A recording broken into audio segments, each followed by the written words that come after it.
Good afternoon, everyone. My name is Praveen Parboteeah, and I had the honor of chairing Dev Cefalu's dissertation over the last year. And, it's been a pleasure working with him. I've had the good honor of meeting him when he joined the program, and we worked together. And, we both had similar ethics interest. And so what he ended up doing is kind of a natural progression to some degree of all these interests. And a little bit about David. So he's actually an 18-year policing veteran.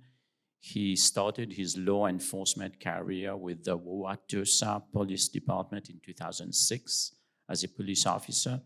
And then he now serves in the patrol division. So he's done many assignments, including personal and training division, where he was asked to analyze, evaluate, and implement processes for recruiting and selecting police officers. And I think that was, how the project started, actually, when you were chatting about the recruitment and looking at the ethics aspect of people and so on. So he's also a major in the Wisconsin Air National Guard with 23 years of service. He serves as the Director of Complaints Resolution in the Office of Inspector General, where he's responsible for the complaints resolution program for approximately 1,000 Air Guard members. So to be able to do that, obviously, you have to take into consideration ethics, ethical practices, and trying to mediate, and, nothing too easy. And also, he's kind of bridged that multiple, academic practitioner partnerships, and he's a current National Institute of Justice lead scholar. He's presented multiple times, as I've seen on LinkedIn, and also attended international conferences, and also has published a peer-reviewed article. So his research interests includes ethics, officer wellness, reintegration of military veterans, and personal selection. And today we'll hear about his work on reintegration. Take it away, Dave. All right, thanks, Dr. Parboteeah. I guess I did pay you to say that through my tuition. Yes, before I really start, I wanted to at least make some acknowledgments here that are near and dear to me. Those that are here know me and know my faith is what drives me. My faith in God has really been the pinnacle of who I am, and it starts back from when I was a kid getting B's and C's in high school to nearly getting expelled and then nearly dropping out of undergrad. The fact that I'm here right now is a testament of God's work in my life, and I give him the glory and honor for that. So to follow up with that, my wonderful wife, Vanessa, who's here. I'm not going to go too in-depth with it because I've got something else planned, but she's here supportive of me and has always been there for me. To my mom, who sacrificed for my education, this is a testament to that sacrifice and hopefully can in some way validate those sacrifices. To my dad, who's led a life of dedication in his military service, including being a Vietnam War vet. Dad, thank you for establishing that duty and honor to country and service. To my mother-in-law, Pat, who has accepted me as a son and shown me love and compassion at times when I didn't deserve it. To my father-in-law, Bob, who's kept me accountable as a Christian husband and father. Also living out over 44 years of a sworn law enforcement career, including military police and an U.S. Army veteran. To all the family and friends online and in person, thank you for being here to support me, and I truly appreciate that.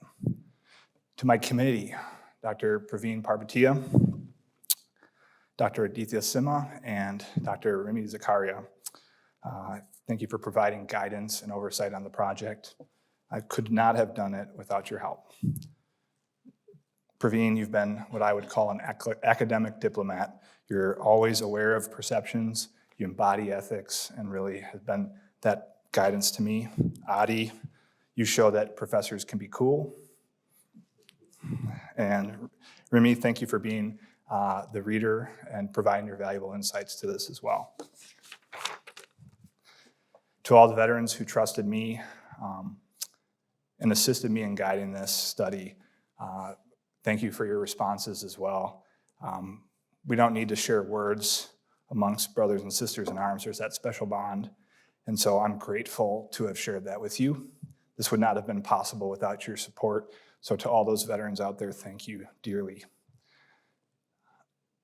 Also to the Wisconsin National Guard, their tuition program, which made this endeavor even possible from a financial standpoint to me. I'm ever grateful to them for that education benefit. All right, I think we'll start. All right, so this is a brief outline of kind of what we're going to cover here. Introduction, we'll go through the research model, the hypotheses, the literature review, get into the methods and results, kind of the meat and potatoes there, and finish it up with some discussion and limitations.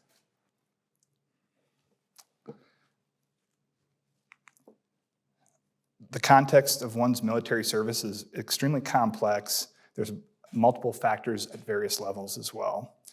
As a nation, we ask men and women in the profession of arms to heed a call and go where the nation sends them, especially those in the reserve component, which makes up the Army, Navy, Marine, Air Force, Coast Guard, and Space Force Reserves, along with the Army and Air National Guard.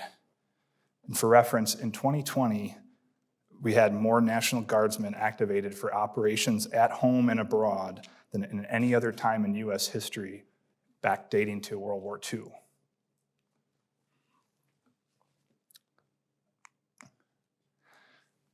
So with that being understood, we owe our nation's service members the duty of learning from our past to inform future veteran care, resources, policies, and strategies. So I'm going to show you a couple photos here, and I think for the veterans here and online, they're probably going to recognize at least one of them. So first set of photos shows the iconic fall of Saigon, Vietnam, juxtaposed with the fall of Kabul, Afghanistan in 2021. Although these photos are taken from two different wars over 45 years apart, the reintegration of veterans is still happening in different and similar ways, just like the end of these wars came in different and similar ways. Similarly, our nation's history with the police and community relations has seen tense moments as well. We need not look far to see that local demand placed on our police force. So the two photos you see here, one from the late 60s during the civil rights movement and the riots within Milwaukee, juxtaposed with Wauwatosa 2020 and the civil unrest and riots that we had in our local community there. And what you're seeing there is both in our local communities, police and National Guard standing in the gap between law and order. These moments in our history highlight the significance of protecting the most vulnerable from harm through just military and policing operations. But doing so comes with a price worthy of our attention and was really the focus of my study. So here's the research model. What you're seeing is there's multiple level predictors of reintegration quality on the left, from the national, organizational, and individual level, all predicting reintegration quality. And from the national level, the variable is cultural distance. It was going to be measured at the individual level, but it's measured at what the cultural distance is from your own home country to the host country that you serve in. And the greater the distance, the lower quality reintegration was the hypothesis. At the next level below that, the organizational level, you have ethical climates, and there's 3 separate ethical climates that are measured at a local level of analysis. Those are instrumental, caring, and rules.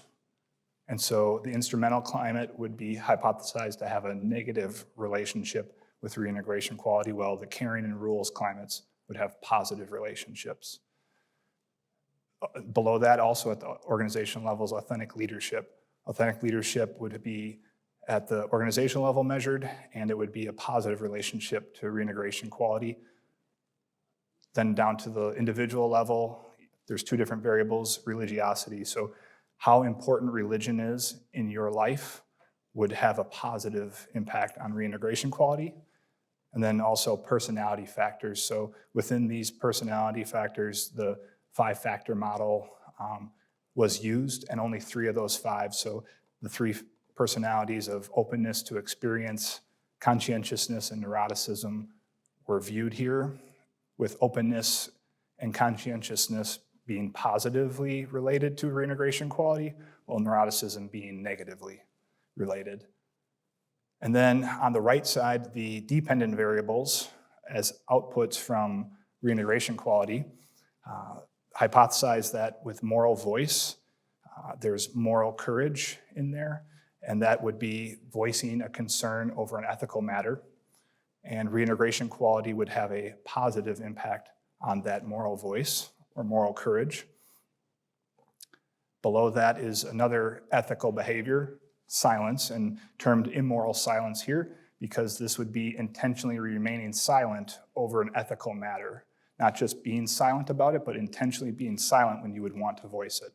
And so reintegration quality is expected to decrease that relationship or have a negative relationship with that. Below that is psychological capital, and within psychological capital, there's 4 different factors. We are only considering 2 in this study, resiliency and self-efficacy. And both of those are expected to have positive relationships with reintegration quality. And lastly, turnover intention. So separate from turnover intention is just one's willingness to want to leave their job. And what the hypothesis was is if you have better reintegration quality, you would be less likely to want to leave your current employer.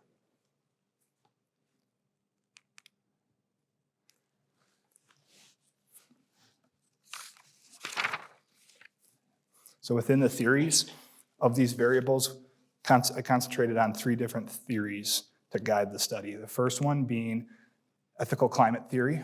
Talked about the 3 different types of ethical climates, and ethical climate theory really draws on climate literature that there's a notion of acceptable norms that influence decision-making in ethical dilemmas. So it can be measured at the cosmopolitan or higher level, local level, or individual level. Within this study, we focused on the organizational or local level, but this all is premised on ethical decision-making within organizations. The second theory that we focused on was authentic leadership theory. This theory was originally developed by a West Point professor in 2004 as part of moral leadership theories, and it's one of the 3 moral leadership theories that there are. It focuses on virtue ethics, dating back to the Aristotelian philosophy that to know thyself and be known is what Aristotle focused on. And that's what this authentic leadership theory highlights as well, including a internalized moral perspective that one makes decisions on, this internal moral perspective of theirs. And lastly, the third theory was police integrity theory. This theory encompasses 4 different dimensions. One of those dimensions is a voice and silence and willingness to report unethical behavior. This original police integrity theory was developed through the NIJ and focused on a number of different dimensions. In this study, we focused on the dimensions that related to the voicing or silence behaviors.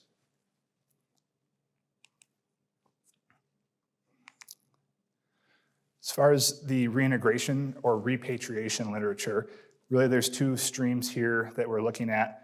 Military research focused and uses the words reintegration, while much of the international business literature highlights whether it's repatriation or adjustment.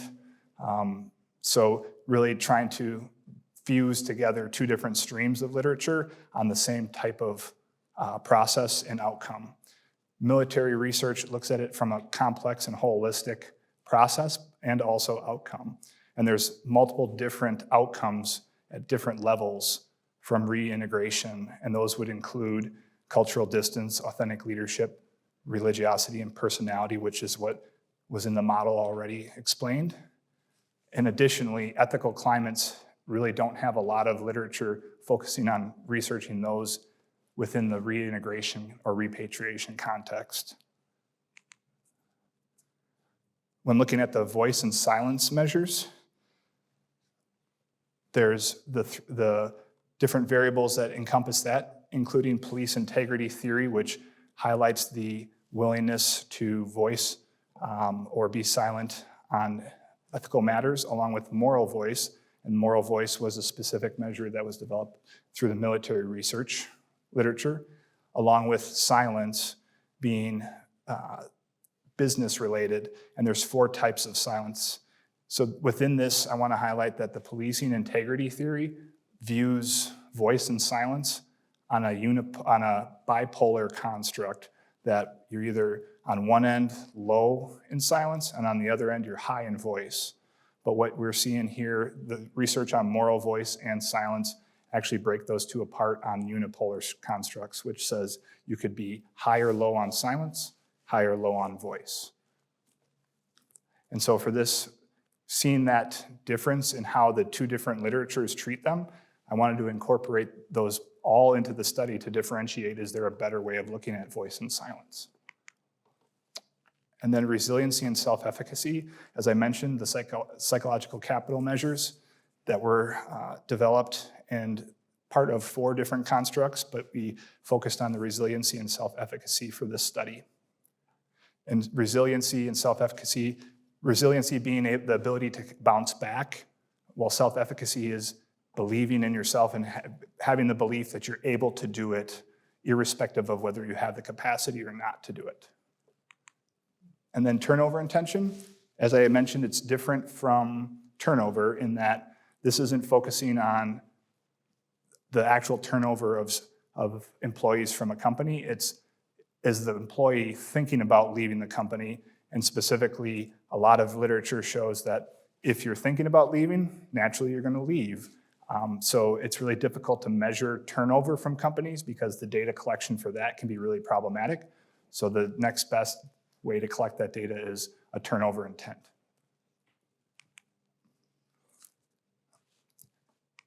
Onto the research design.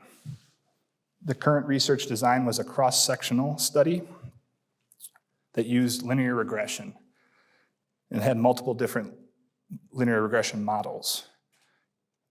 The power analysis was done using Soper's estimation for multiple regression. And also the current study develops a new measure of reintegration.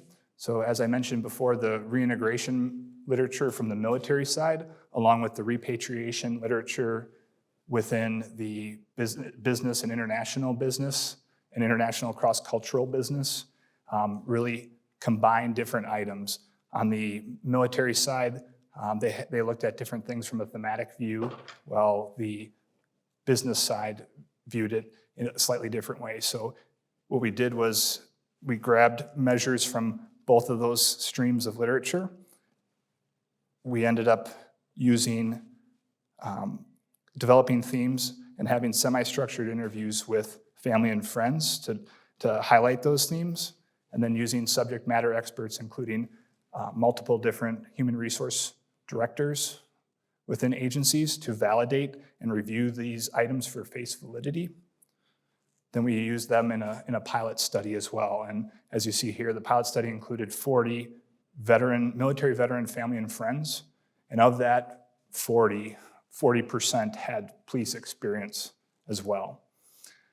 After that pilot study was done, we went on to perform a factor analysis, proposing a factor analysis for the reintegration measure and scale development.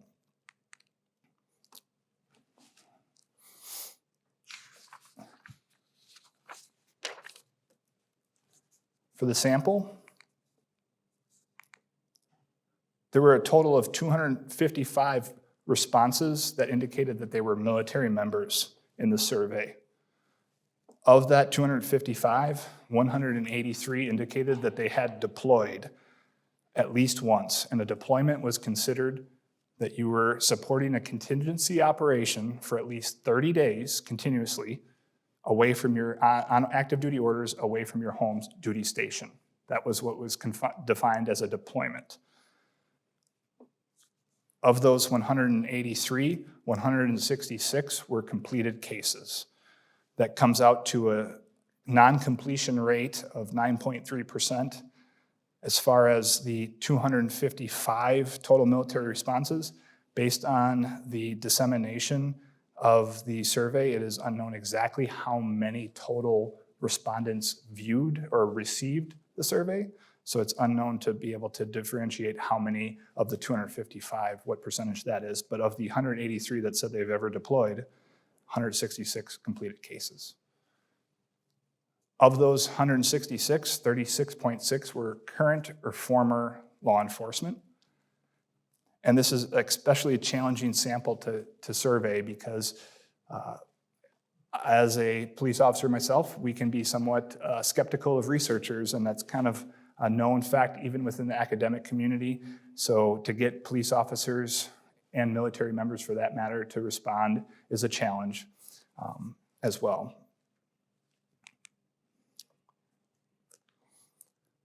For the sampling technique, it was a cross-sectional self-completion questionnaire, and it was distributed via email to trusted agents within these organizations, and it was done in a single wave format. So there were certain trusted individuals that I had made contact with through various organizations, including military associations and law enforcement associations, along with academic groups that was able to distribute that survey to those people, and they acted on my behalf. So there was somewhat of a condition of anonymity there between myself and any potential respondents. Also, balancing the common method bias concerns, knowing that a single wave survey research has common method bias concerns based on Pozikoff's original study in 2003. We balanced that with the need to survey a difficult population, as already established before, that were skeptical of research to begin with. And then also there is an emerging de-emphasis in the business literature on common method bias. But also when you look at the criminal justice criminology research, there is very little concern, if nearly zero concern, for common method bias within the criminal justice literature. So really understanding that it is a discipline-specific concern, we balanced that with the need to get responses and went with a single wave. As far as the sampling, it's non-probability sampling. That is to say that there was no randomness used in the selection. Like I said before, if anything, it was more of a semi-convenience of the people that I distributed it to with a snowball sample from there of an unknown amount of respondents. Moving on to the dependent variables or variables of interest for the study. We talked about moral voice and immoral silence. So moral voice being this measure that you want to voice an ethical concern when you see a violation or an ethical dilemma. And then the immoral silence, I had mentioned there were 4 different types in the business literature. 2 were of focus for this study, acquiescent and quiescent. So acquiescent being that you feel that there is no change that'll ever result, so you just acquiesce that you're not going to voice a concern. You'll intentionally be silent because nothing will change, it won't do any good. Or quiescent, out of fear, you don't want to raise a concern because you or somebody else may get in trouble. As I mentioned before, the policing literature and the business literature and military literature treat these in different ways.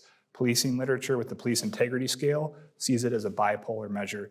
On one end of that measure, you're silent. On another measure, you're voicing, high in voice.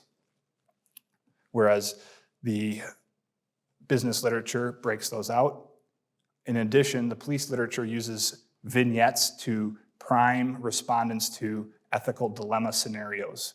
So there were 7 different ethical dilemma vignettes that were used to prime the respondents that said, if there is this type of a situation, imagine you are a police officer in this type of a situation. Would you report your coworker? Would you report to a supervisor? And so those were used in both the policing measure and also the business literature measures as well. PsycCap, like I said, was including resilience and self-efficacy, and it was 2 of the 4 total psychological capital measures. And then turnover intention focused on the intent to leave, and there were 2 items for this scale, and it all revolved around the time frame of within the next 12 months, do you have an intent to leave the company that you're currently working for? On to reintegration. It was seen as a mediator. And really, in the literature, it's viewed as both a process and an outcome. It's seen as multidimensional, cross-level, and it uses an ecological approach in that the context or environment within the process and outcome plays a factor in reintegration. The military scales are a little bit different from what the business repatriation scales use. They see the scales include different dimensions like psychological, social, health, and community facets. And then the thematics or themes that have evolved from their studies are military as this family. So we see that as a culture, military culture. Normal is alien in that you're not the same as you were, so the new normal, and that you also have purpose too. So those are the 3 themes that were developed in the military reintegration. On the repatriation side, Black et al. In their 91 study found 4 different dimensions, and they included, 3 different dimensions, and they included general, interaction, and work adjustment. So here's that different verbiage that they use in the business literature, adjustment. And they viewed these domains as task-oriented. So a little bit different in the sense that the military side views it from an ecological approach versus the task-oriented approach from the business literature side. And so really taking those 2 things into account and looking at both of these, utilized these specific dimensions to build the questionnaire for reintegration. And that included the repatriation, military reintegration, job embeddedness, and acculturation scales. The variables of interest, or the outcome variables for the study, the predictor variables for the study started at the national level and mentioned cultural distance, and it was measured at the individual level, like I said. Within this dimension, 36% of the respondents had deployed to Afghanistan. So that was, by and large, the most common country that the military veterans had deployed to. So when we start to think about what's the referent here, what are they referencing? Afghanistan had preponderance over 1/3 of the sample. At the organizational level, we talked about the ethical climates, and these are the collective perceptions here at the different levels, at the local level, being instrumental, benevolent, and principled. So instrumental shows that the respondent feels that the company interests are viewed above all else.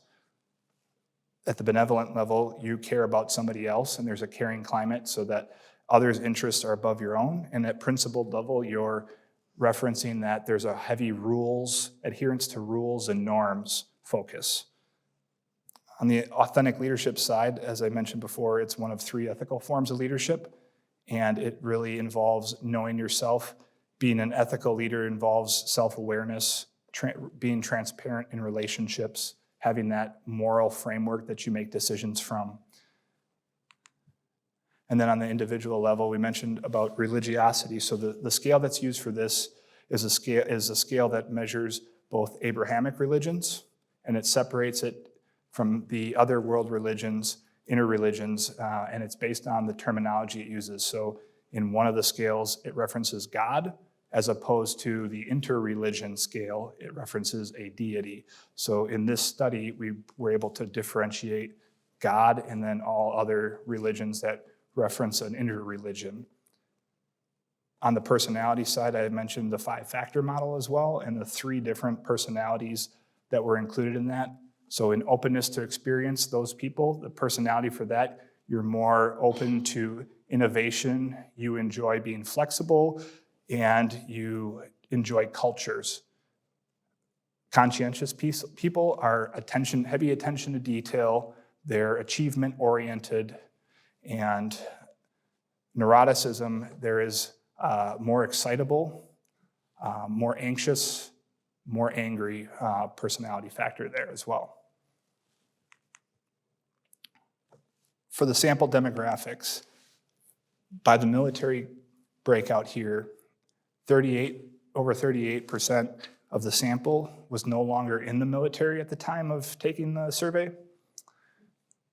But of the remaining percentage, over 32% were made up of Air National Guard, and over 14% were Army National Guard. So as you can see, coupled with reserves for all branches being almost 4.5%, that gives the reserve component between National Guard and reserves over 50% representation in our sample here. Along with, if you look at active duty, there's about a 10.5% group of the active duty folks that were taking this survey. When it comes to military rank, there's a breakout here that is a little bit more heavy to the officer side. So with 23.6% being officer, the total force statistics are that about 18% of the total force is officer. So this is a little bit higher on the officer side. Warrant officers being 2.4%, and then enlisted at 74%. That's a little bit lower than the 82% that makes up the total force. And then lastly, education and time in service or tenure. Education, over 54% of our respondents had at least a bachelor's degree or higher. And this is much, much higher, along with 26.4% had a master's or higher. So what we're seeing here is extremely high education levels compared to 25% about have a bachelor's degree for the total force, and 8.7% have a master's or higher. So we definitely have much higher representation of more education.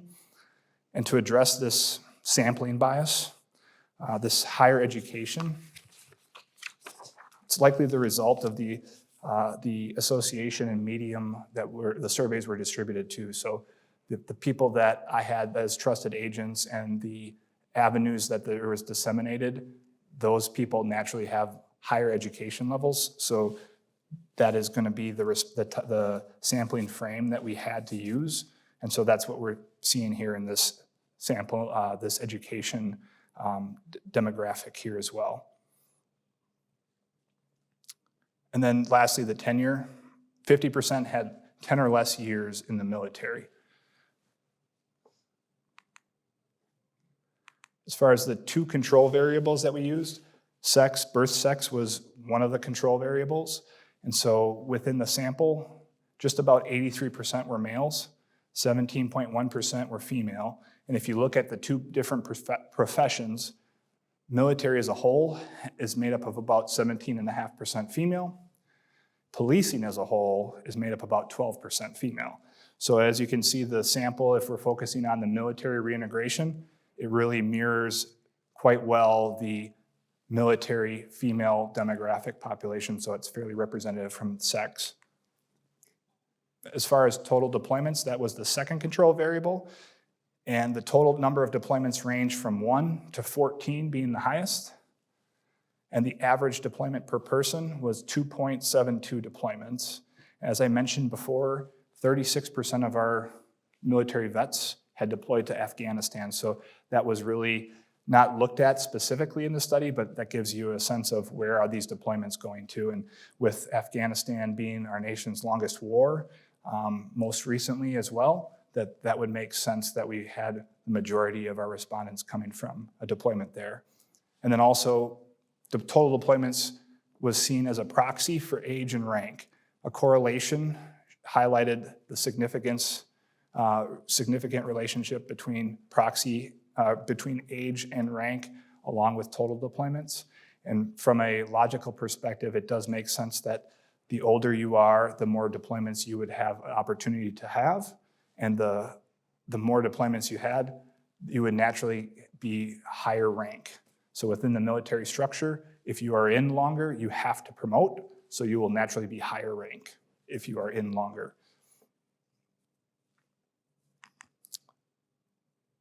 So what are the results? We did a factor analysis on reintegration and came up with 3 dimensions. The 3 dimensions are a general reintegration, community support, and a societal reintegration. We looked at silence as well, and it loaded as a single dimension. So both of those 2 different silences were seen as one dimension on a unipolar construct, and then moral voice loaded as its own single dimension as well, highlighting the fact that those two factors should be seen different, not on the same bipolar scale. And then police integrity as well, loaded on its own dimension. Psychological capital, those 2 different measures of psych cap loaded as a single dimension, so we treated resiliency and self-efficacy as one, and turnover intent also loaded as an individual measure. Onto the hypotheses. First hypothesis was that cultural distance would be negatively related to reintegration quality, and that was supported with the community support dimension of reintegration. So I should also mention that all supported hypotheses are in the direction of the hypothesized relationship too. So within hypothesis 1, it is supported, and it's supported at the 0.001 level. P-values are indicated as well. For hypothesis 2A, getting into the 3 separate ethical climates, instrumental climate would be negatively related to reintegration quality, and that was supported with the community support reintegration measure. 2B, a caring climate positively related to reintegration quality, that was not supported. 2C, the rules ethical climate, positively related, and that was not supported. Hypothesis 3 was down now to the other organizational level variable, authentic leadership being positively related to reintegration quality.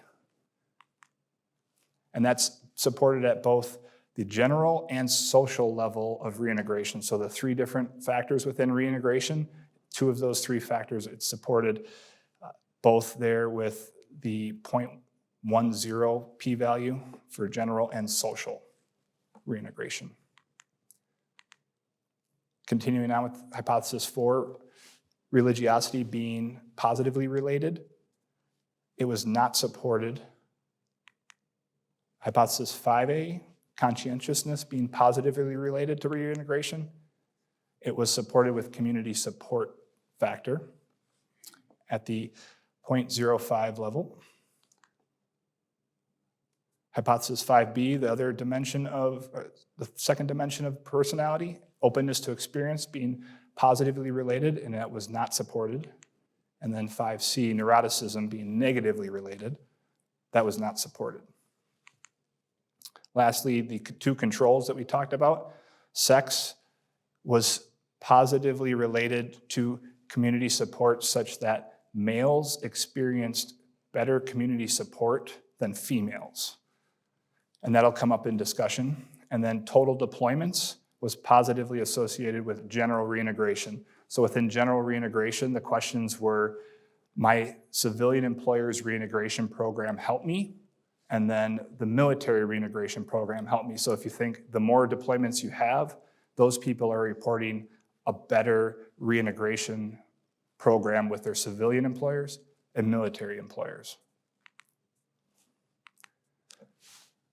Onto the right side of the model, hypothesis 6 is reintegration will positively be related to moral voice, and that is supported with both the moral courage and the police integrity scale here. So each of these measures are showing support for the ethical voice side of things.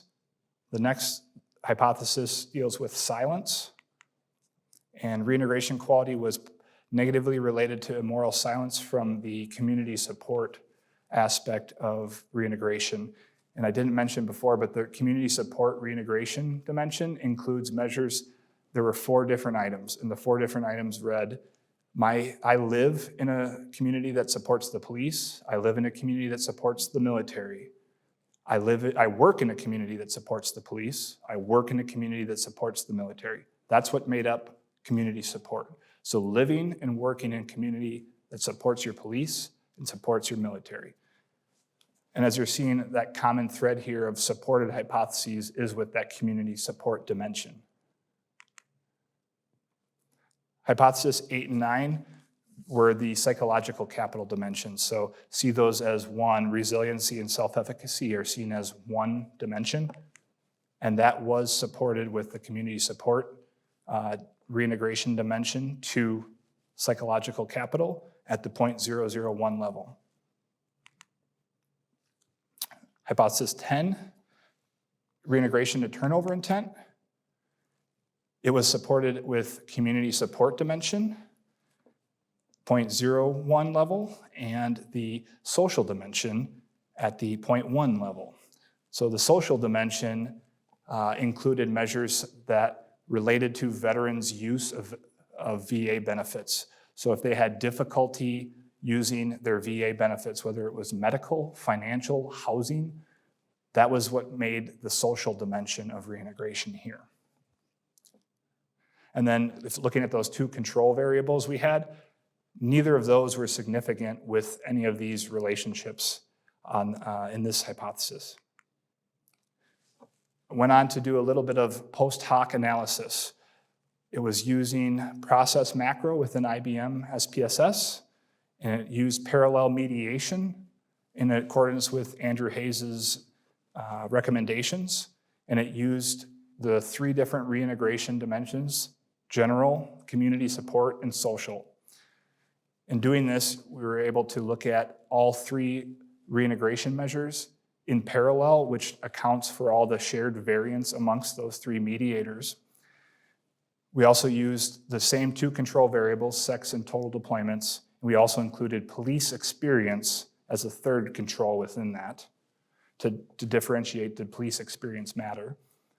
And the significant mediations highlighted from this were from cultural distance, the egoistic climate, conscientiousness for personality, and religiosity showed significant here, specifically the Abrahamic religion that used God in their scale. And these were significant to all of the dependent variables except moral voice. So all 4 others: silence, psychological capital, turnover intent. So what does this mean? As a community that strongly supports the military and police, it is vital to a service member's reintegration. So having this sense of community support, if you remember, I live in a community that supports police and military, and I work in a community that supports police and military. That sense is extremely important, as we saw with all these supported hypotheses. For all members within the armed forces and policing, we should conduct ourselves worthy of this community support. Reintegration emerges through an ecological approach. It's multifaceted process and outcome, and it encompasses both military veteran and international business literature. Differences in cultural distance matter. As I mentioned before, over a third of this population had been in Afghanistan, so that's the reference country that they were looking at. If you look at some of the different comparative measures from country to country, including some of the World Value Surveys results, you'll see that Afghanistan, compared to the United States, has a drastically different country in many different things, including culture, values, ethics, and that makes a huge difference because cultural distance, that relationship was supported, and it's highlighted by having quite a big difference between Afghanistan, I think, and the United States. Ethical leaders and climates are powerful. So as we talked about, the ethical climate matters within your organization. And so for leaders and for members, you set the tone within your organizations. And so having an ethical organization is important. Personality and religion matter. So as we saw, conscientious people were more likely to have supported relationships. A conscientious person being somebody that is detail-oriented, duty and honor common to military members, along with religion mattering. So in the post hoc analysis, religion, specifically the Abrahamic religion, was significant as well. And then onto the sex dimension for the control, that was significant such that males had a higher level of reported community support.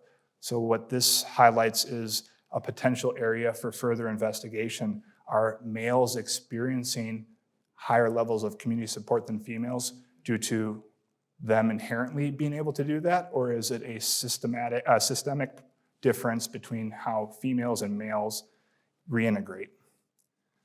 And total deployments were actually seen as a protective factor, such that the more total deployments you had, the easier time you had using your military or civilian reintegration program. So what might be seen as a natural negative, more deployments you have could be seen as a negative. It seems like there might be an adaptive quality that veterans are experiencing with more deployments being able to use your military and civilian employers reintegration program. And then also the non-supported results. These are worthy to address as well, such that caring and rules ethical climates didn't show support in these hypotheses. So having a more benevolent climate or being more rules focused didn't impact reintegration quality. This might be due to the inability to distinguish between separate organizations. So within this survey results, I could not break out specific companies or military units or police departments. So there may be a difference and a nuanced approach that would show significance there, but that was not able to be done in this sample. As I mentioned before, religion was not supported in the linear regressions, but it was supported in the post hoc mediation. And this may indicate the mechanism by which reintegration functions. So reintegration being a mediator for religiosity instead of just being an outcome of. And there's a number of contributions here from both practitioner and academic side. And I think going through those quickly, it reaffirms the importance from the practitioner side of having community support for police and military. It also highlights that what people commonly and what I've heard in sidebar conversations is either you're ethical or you're not. I think it is, albeit true, this also shows that ethics, there is a gray area there, and that this highlights that. And there's also factors that impact mental health for employees. So that psychological capital dimension was extremely important. We start to think about mental health of all of our professions post-2020, especially within the military and police sphere. We start to see that, boy, we have a lot that we could do to help our service members and police. And this also highlights factors leading to what every business leader knows is turnover being very costly. It really costs a lot to replace an employee. And so what we've studied was what factors lead to an employee wanting to leave. And I think moving forward for practitioners, they should be able to target interventions aimed at keeping employees where you're at.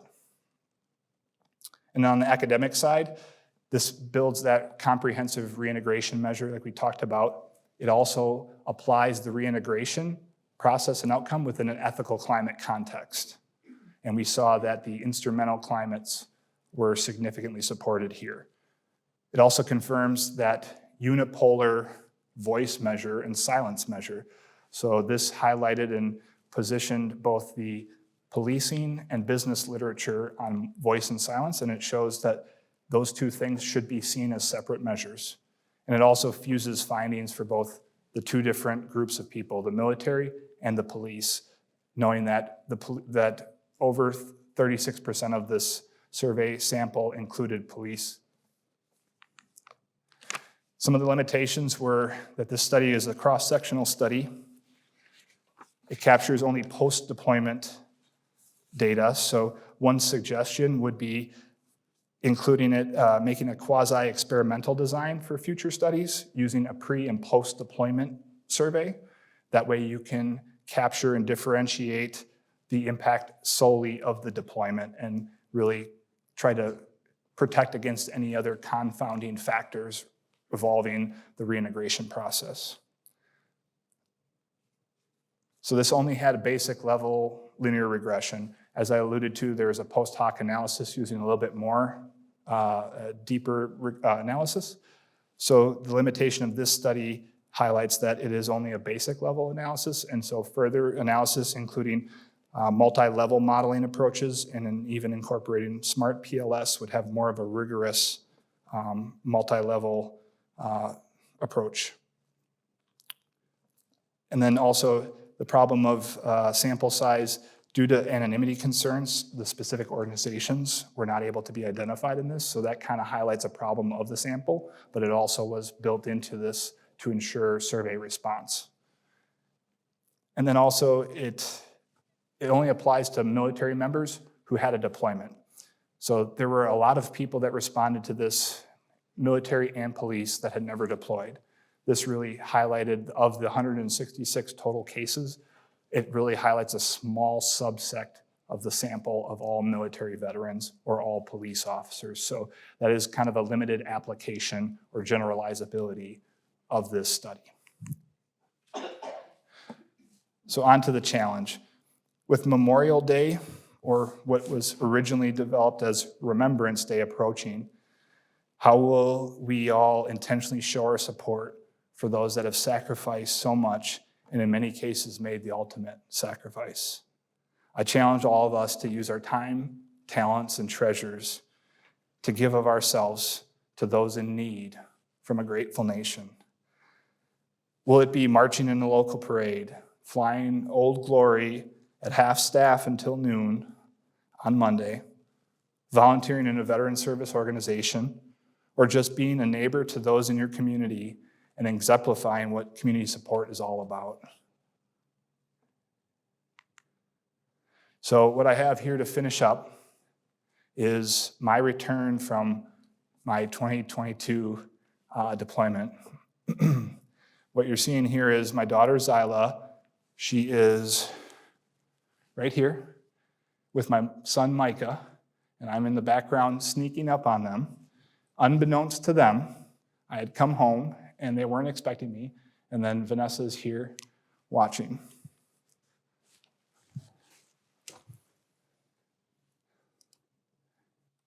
Okay, everybody turn around. Turn around. Turn around. Everybody turn around. Turn around. Look up. Who's that? Oh my God, now I'm gonna cry.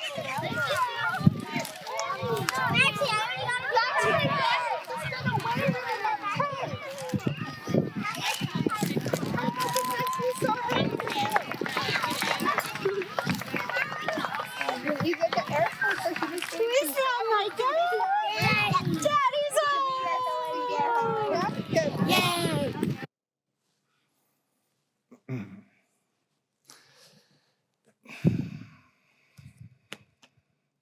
That's what it's all about. It's not about numbers. It's not about letters.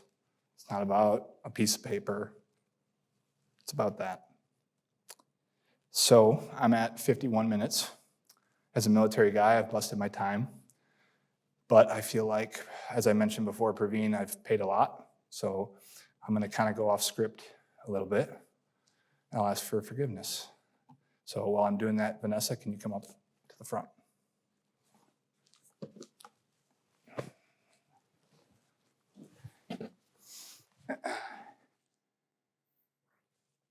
So before any of those accolades come out, I wanted to take the time to show really my support and my appreciation for the person in my life that means most. There's nobody in this world that knows the challenges, the struggles, that the cost of service in you, in our family. And so I felt it fitting to recognize you for that. So I have something here for you. I'll read it. It's the Military Spouse Medal. Vanessa J. Cefalu. The spouse does not wear a uniform, yet they serve their country. They do not acquire nor wear ribbons showing where they've been, yet they go. They did not ask for the duty they perform, yet they unwaveringly serve to their best ability. They serve, yet are not honored with trinkets or pieces of cloth showing their service. The burning candle signifies the lonely nights you've spent, and that you've kept the home fires burning. A symbol with no beginning and no end, the ring around the candle flame symbolizes the undying flame of love for your spouse. The image of a rose is for the unwavering devotion you have shown for your spouse in their service to their country. This medal is gratefully given to those that do not ask, those that stay on the home front so that their spouse can serve, for they also proudly serve their country. Always remembered, forever grateful. I love you.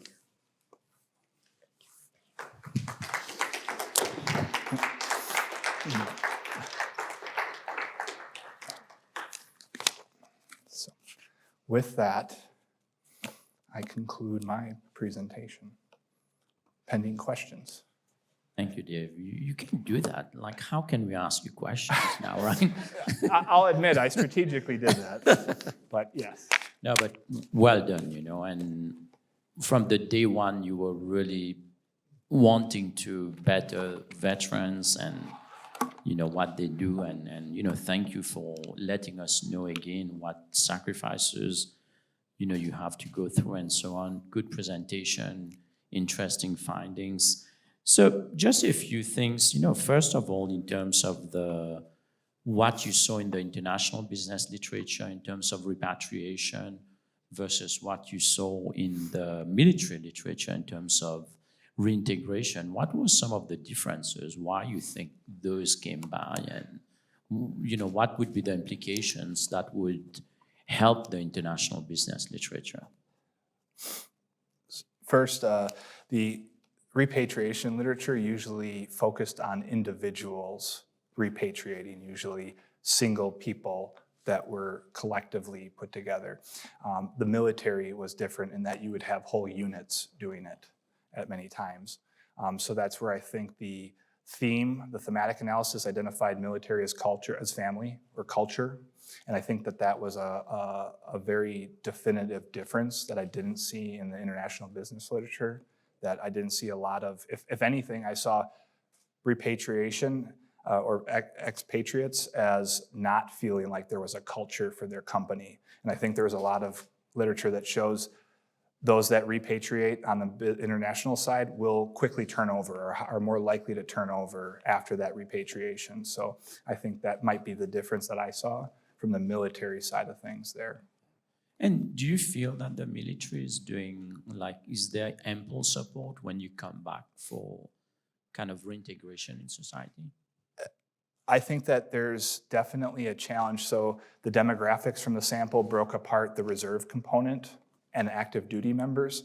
And I did not specifically differentiate those categories at all. But I do think that there is a huge difference between, say, myself, who has a full-time job that's very different in a local community than somebody that is on active duty at a major military installation and has that support system. So yes, I do think it's different. And then I highlighted the difference of 2020 for the National Guard was an unbelievably busy year, from COVID activations to civil unrest and riots. So that is a difference that the active duty military doesn't have to experience as well. So I think that there's a lot more to learn there with those nuanced approaches that we just didn't look at. And also in terms of the ethical climates, we were surprised benevolence and principle didn't have that impact. But then instrumental, which is the more negative one, had the negative impact. Why do you think benevolence and principle didn't work? I think that back to the statement of if looking and being able to analyze individual organizations' climates, that maybe there wasn't as consistent of a benevolent climate across all respondents or military units as well, because just based on the response from states that were captured, there was at least 19 different states represented, and so there are a lot of different organizations that are pooled into the benevolent climate and the rules climate. So maybe that there wasn't a consistency in those climates in the data responses, but there might be. Conversely, maybe military members and police officers are more primed and sensitive to instrumental climates. So maybe there's a hypersensitivity within those organizations or within those professions towards an instrumental climate, such that if they see it and experience it, it's more negative for them now. Yeah, that makes sense. And final question, so what next with everything? You know, what's happening? Are you sharing that with like the... Well, I think Vanessa has told me, she can answer that. No. I think the goal of any research is to have it benefit at least somebody else. And so I think having both a practitioner and academic approach is kind of what I see next for it. So on the academic side, publishing in ethical journals would be, I think, a logical next step. On the practitioner side, hopefully being able to influence both the military and the police profession with this knowledge to make some changes that will directly impact military members and police officers. Well, thank you. It's been a privilege, Dave. Thank you. Thanks. Yeah, great presentation, Dave. And that was a lovely gesture. Awesome. So I have one question for you, and that is, you mentioned that, the data collection, the challenges, and we talked about that when we were collecting it. Do you have any solution in mind? So in the future, like how do you get law enforcement and military, folks to like respond to service? Sure. So Dr. Parboteeah mentioned a little bit about my bio. As a NIJ lead scholar, the whole lead standing for Law Enforcement Advancing Data and Science, it's all premised on bridging the gap between academics and practitioners. And it is funded at the federal level through the US DOJ to be able to bridge that gap and bring sound, rigorous research to practitioners through somebody that's in the field that understands both languages. And I think we're starting to see this program has only been around for 10 years now. It's in its 10th year, and it's starting to bear fruits. Now those first cohorts, my police chief included, who may be online right now, James McGillis, Chief McGillis, was one of the original members of that cohort. So they've gone on now to agency head positions with that understanding. And so the intent would be to develop pracademics who are in positions who can partner with researchers. And I think that you're building an understanding for evidence-based measures in the field on the police side and law enforcement side, but I think also on the military side, I'd mentioned, as we know, the moral voice scale was through West Point professor, and I think the military side has that partnership already with their service academies, but I think there's a lot more partnership that can be done to help gain access for academics to help practitioners study and provide useful, actionable information. Okay, cool, thanks. One more question I have is, your results, they show the importance of community support. So do you think that is something you could craft a specific article on, just that one facet? Well, walking through 2020 myself, I can tell you that community support is definitely a complex thing, but I think that you could focus a whole study just on what that looks like from a policing perspective, from a military perspective, and I think I'm not surprised that it was so vital for service member reintegration, and I think that how I look at this is it's not something that we should do for military members or my family or their families. We should see it as an opportunity for all of us as citizens of our country to collectively enter into support. Like I mentioned, coming up on Memorial Day, this is an opportunity for all of us to show support in a different way and to really be community with each other, whether you serve or you don't. Great. Thank you. Hi, Dave. Thanks for your wonderful presentation. It was actually clear, concise, and poised, so I appreciated that. And as I was reading your dissertation, I've communicated also to both your other committee members that it was one of the best written dissertations I've read in a few years, so that's wonderful. Thank you. It's very thorough, insightful, rigorous, so thank you for your hard work on that. So the first question I have is about, I see that you use the personality traits, and then generally that personality model uses 5 dimensions. And I see that you use 3, which makes sense, but what doesn't make sense to me that you left out 2 of those that, to me, sitting here not being a serving member, it sounds like that those should be relevant to your model. And why would you exclude that? So understanding that ocean, so extrovert and agreeableness were the 2 dimensions that you're referencing, correct, that are left out. Looking at the personality literature specifically within policing, so policing has a lot of personality psychology within that because that is a heavy thing that they test for pre-employment, even post-employment for promotions. Personality is a huge assessment that we do. And I looked at what were some of those dimensions, knowing that I was going to be assessing a heavy police sample as well. What were the highest predictors for what would be reintegration quality, knowing what has policing literature showed of the 5-factor model to be significant, but also knowing that I needed to balance total items within my scale and survey. As you saw, the total items for the survey, being a single wave, was about as max as I could ask for. So I wanted to optimize, knowing that I wasn't solely focusing on personality, to highlight the 3 personalities that would have the highest likelihood of supported significance. So did you collect data on the other 2 dimensions as well? I did not, no, I left those off. Okay. Thank you for clarifying. Okay. The second question is, I saw that you controlled for the number of deployment, correct? Yes.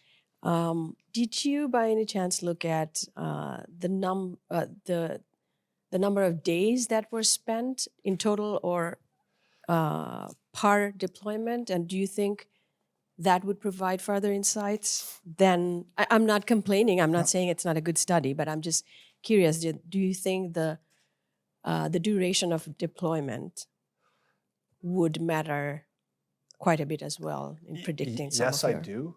And the good news and short answer is yes. So I not only collected the duration of deployment, I collected time since deployment. So to understand if there is a decay effect as well. So if you deployed in the 70s versus you just deployed in 2022. So that is all data collected as well, just not utilized in the analysis. Excellent. Thank you. Yep. And thank you so much for sharing your personal story and the kind gesture to your family and your wife. Thank you. Thanks. Thank you, Dave. And I don't know, we have quite a few members who are here. Anybody else would like to ask questions? Perfect. Uh-oh.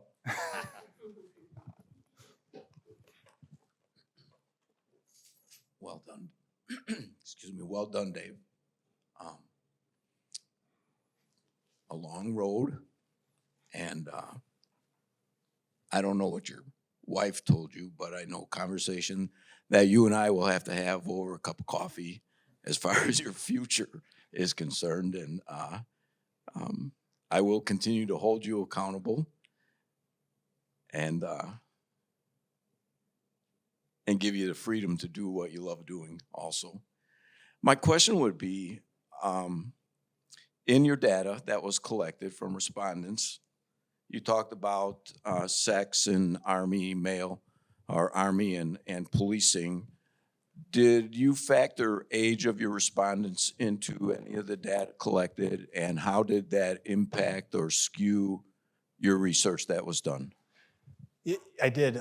So I did collect the age of respondent, but it was collected as categorical. So there were 5 different categories of ages, ranges, because I had anticipated that if I asked you your exact age, but you were at a small agency or in a small military unit, you probably would feel like you could get identified if you were a female that's 24 years old in this unit. So it was collected in a 22, I don't have the exact categorical ranges, but there were 5 different categories of age by respondent, yes. I just didn't include that in the actual study. I used the total deployments as a proxy that the more older people would likely have more deployments, so. I just wondering if it skewed, it had an impact on your focus on reintegration and or turnover and desiring to leave if you're thinking about it and age. And maybe you don't have it to discuss right now, but over. I could look at it with those categories, specifically just looking at age versus deployments and seeing if the older you are had an impact on your desire to leave. That is possible, yes. And thanks, Dave. yeah. I think we'll invite your father-in-law when we deliberate, because you got grilled even harder now, right? I would appreciate it if maybe not. He was light on me. Yes, the cup of coffee might not go so well. Well done, Dave, and thanks for inviting me. Perhaps this is a little bit beyond the scope of your research, but one of the downsides, I think, of an all-volunteer force is that the burden of defending the nation is borne by such a small percentage of our population, probably about 1%, and most Americans really have no connection to the military, unlike the Greatest Generation, for example. And I suspect in other countries, like where conscription is a part of their citizenship or they're part of their duties, like in Israel, the reintegration isn't maybe as much of an issue as it is in this country. Having said that, do you feel there might be some advantage to the United States at some point returning to a draft? For example, Congress hasn't declared a war since World War II. As a policy matter, the nation might be less likely to get involved in these foreign entanglements if there was a draft, for example. Once again, I understand it's maybe a little bit beyond the scope of your research, but I'd be curious to hear your reaction to that based on what you've done. Yeah, well, I think the Saigon, Kabul picture there highlights kind of the struggle our country has that I feel like we haven't learned from all the past past gains and losses, I guess I'll say. I think having 2 veterans here as well that were in an era with conscription, know that I joined pre-9/11, so I'm slowly becoming a very small minority of the currently serving population that was enlisted before the attacks on 9/11. So to your point, Jerry, I think I wonder what having mandatory service in some way, not necessarily just military, but mandatory service in some way to the country would help in the community support effort of all of us that serve. I also think that when I hear you say that, I hear there's an accountability measure there as well that I don't think we really analyzed in this when we look at Afghanistan being the most represented country for deployment in our study. And then you see it's the longest war we've ever fought, and then how the war ended. I wonder what impacts that had as well on that. So I do think there could be some value in some kind of a mandatory service. I don't know what that would look like, but I think that there would be great studies to look at the era, the Vietnam era, where we had conscription and mandatory draft service versus when it ended and now post, and be able to compare those factors as well to see, because I wasn't alive. I can only live it through my parents, but that there wasn't the greatest community support back then for the military. Maybe it looked a little different for the police, but I think we're in a unique time now where I describe it as, I think mandatory service would help bring awareness that there's people going in harm's way all over the world every day. And until you know somebody, which that group is getting smaller and smaller, and you're less likely to every day now, it's not real to you. And that's the problem I feel personally. This is anecdotal Dave talking. I feel as a guardsman coming back from a deployment that I'm not at a base where everybody else around me is part of that military organization. I'm a single member coming back into my community, and there might not be a very big awareness for that. So I think that plays a factor. Yeah, if that answers your Yes, question. thank you for your service. Appreciate it. Thank you. Anybody else? All right, so thank you so much, Dave, and we should end the presentation now. Thank you so much.